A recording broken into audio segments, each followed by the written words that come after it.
Fabienne Garand, là, on est à l'hôtel de la Poste à Vienne où vous exposez pour un mois en janvier 2025 et on est devant votre premier tableau.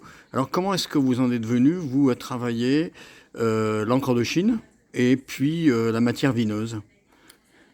Alors l'encre de Chine, c'est vraiment une rencontre en 2024, début 2024. Alors déjà, moi j'aime expérimenter tout type d'outils pour la création et j'ai des attraits pour tout ce qui est asiatique et notamment japonais. Et j'aime bien emporter les techniques du Japon ici. Et donc j'avais commencé à essayer de travailler la matière de l'encre de Chine en découverte, puisque je suis autodidacte. Et en fait, c'est à la Sorbonne où j'ai un professeur qui est artiste dans l'encre de Chine. Et en fait, ça me parlait encore plus. Ça me confortait dans l'idée que l'encre de Chine peut faire de très belles œuvres.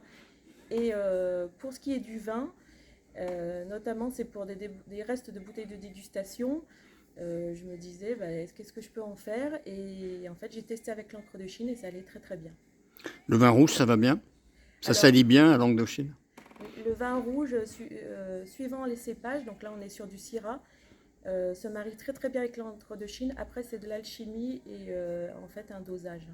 Alors là, c'est sur l'encre de Chine, mais quand vous avez commencé à peindre il y a quelques années, vous étiez sur d'autres matériaux et d'autres supports d'ailleurs. Donc vous avez fait la peinture à l'huile, par exemple? Oui, oui, exactement. Alors, je me suis fait connaître avec la peinture à l'acrylique et très vite, en fait, je suis allée dans la peinture à l'huile, toujours de façon autodidacte, et j'ai beaucoup aimé sa façon de glisser sur les toiles. Donc, j'ai fait des premières expos, environ 4, sur la peinture à l'huile, qui ont très bien fonctionné. Et en fait, il faut savoir que la peinture à l'huile met longtemps à sécher. Des tableaux, je fais à peu près 2 ans pour faire un tableau. Donc, il me fallait aussi pour apporter matière à ma créativité, une autre technique. Voilà comment tout a commencé.